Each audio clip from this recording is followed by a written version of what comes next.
Welcome to No Sleep Room, where true stories echo in the stillness of night. What you're about to hear is based on real events, retold to immerse you and unsettle you. If you find yourself drawn into this story, please like the video and subscribe for more nighttime tales drawn from reality. When the story ends, stay with us. A gentle rainfall soundscape will follow, designed to help you relax and drift into a deep, peaceful sleep. Now get comfortable. Dim the lights. Your story begins. When I was about 5, my life had just begun to feel like shattered ice beneath bare feet, fractured, impossible to piece together. My parents had separated, and in the quiet aftermath, my mother took me to stay with her in a rented winter cabin deep in the Oregon woods. The structure was old, built decades ago, with uneven wooden floors that creaked under every step and a fire-heated stove that worked when it wanted to. There was no one else for miles. Just pine trees and silence and snow that swallowed every sound. Inside, it had 2 bedrooms, one for me, one for her. But I never used mine. I always fell asleep, curled up in her bed, underneath layers of blankets, my breath forming clouds in the cold air. She kept the wood stove burning, and the drafty windows were usually sealed tight. Usually. That night, something was different. The fire had long since died when I woke. The cabin was dark, the kind of dark that presses against your chest. There was no noise, not even the wind. Except I wasn't alone. Sitting upright, I noticed our old cat perched in the narrow hallway, just beyond the open bedroom door. His body was still, frozen, eyes fixed on the darkness that led toward my unused room. Odd. He always slept beside us. I whispered his name. He didn't move. Then slowly, like a puppet drawn by unseen strings, he padded into my bedroom, and then he meowed. One sharp, unnatural sound that sliced the stillness. Something primal twisted in my gut. I turned to wake my mother. I didn't have to say a word. She sat up, dazed, her eyes still heavy with sleep. "What is it, baby?" she mumbled. Then we both looked up. A figure, standing in the hallway where my bedroom door stood wide open. A tall silhouette, motionless, just watching us. It had come from my room. My mother didn't freeze. She moved faster than thought. One hand grabbed my wrist. The other reached for the window behind the bed, the one she'd cracked earlier, to let the smoke from the fire drift out. She pulled it open, pushed the screen with brute force, and with a strength I'll never forget, threw me through the opening. Snow broke my fall. I hit the icy ground, gasping from the shock. Mom tumbled out after me, still barefoot, dragging me up as she screamed shrill and feral into the frozen forest.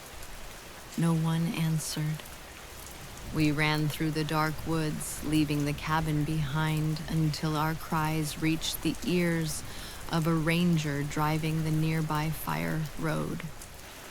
The police arrived soon after. Inside the cabin, no broken windows, no signs of forced entry, just an unlocked front door my mother swore she'd bolted shut. A week later, my mother was trying to clean the place before we left it for good. She opened the small wood stove closet, just a door leading to a chimney flue and some storage shelves. Tucked behind a pile of firewood, she found it. A notebook. Old, damp, filled with names we didn't know. Drawings of rooms, of windows, of people in beds. There were wrappers beside it. A half-used pair of gloves. The police looked at it, but said nothing. Said whoever was in that cabin had likely been hiding before we arrived. Watching, waiting for the right night. They couldn't find him. Never did. But I remember his shape in the dark. The way he stood between us and the safety of the door. I remember that unnatural meow. I remember falling into the snow and wondering if I hadn't woken up, if the cat hadn't moved, if my mother hadn't seen him in time, would I still be here? The police spent an hour combing the cabin. Every lock was intact. The door wasn't broken. The hinges weren't tampered with. There was no shattered glass, no marks in the snow to show how he came or how he left. The only clue was the front door, standing slightly ajar. My mother stood at the edge of the porch, arms wrapped tight around herself, trying not to tremble from more than just the cold. She kept repeating it over and over to anyone who would listen. I locked it. I deadbolted it. I latched the top chain. I swear to God. But they found no evidence of force, no way to confirm her memory, just the unlocked door, just our word. And the strange absence of footprints in the snow. We stayed in a motel after that, the kind with flickering neon signs and buzzing fluorescent lights in the bathroom. The walls were thin. The heat ran too hot. But we felt safer for a few nights. Until I noticed something again. The cat, our lazy, ancient cat, had begun watching the windows. Every night, like clockwork, around 3 a.m., he'd move from the foot of the bed to the sill. He'd crouch there, body tense, as if he sensed something pressing against the glass from the outside. He wouldn't growl, wouldn't move. Just stare. Like he remembered the shape in the hallway. Like he knew it might come back. It was days later after we returned to the cabin, just to pack, that my mother found the notebook in the stove closet. Tucked behind the split logs and ash dust. It was placed carefully, hidden deep. The notebook was damp. Pages curled at the edges. Inside were names neither of us recognized. Doodles, rooms, arrows, words written in a hand that felt frantic and childish, sketches of bunk beds, floor plans, a fireplace, a cracked window behind a headboard, and then drawings of people lying in beds, asleep, eyes closed, watched by something in the corner. And beside it, a worn pair of gloves, a few wrappers from cheap gum. Someone had been inside the cabin. Someone had been living there before we came. Someone had stayed there after. Hiding, quiet, patient. The authorities took everything, but there was nothing to trace. No fingerprints, no matches, no real leads.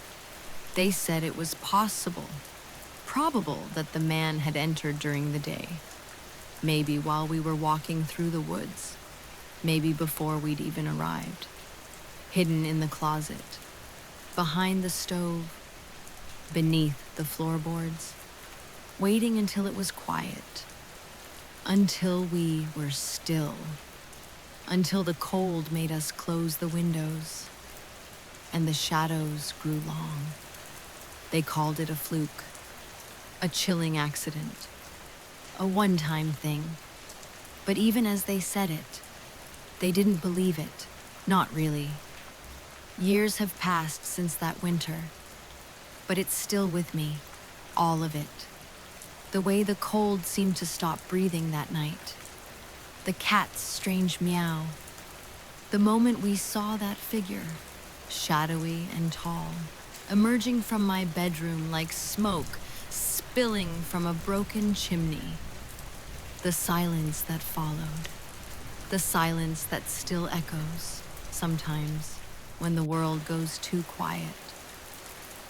I've lived in a dozen homes since then, but I never sleep near windows. I check closets twice. I lock everything twice. And sometimes, if I'm still enough and alone enough, I feel that weight return, that sense that something is watching, just outside the edge of knowing, because that's what I learned that winter. A terrible, irrefutable truth. Not all monsters break in. Some are already inside, and some never really leave.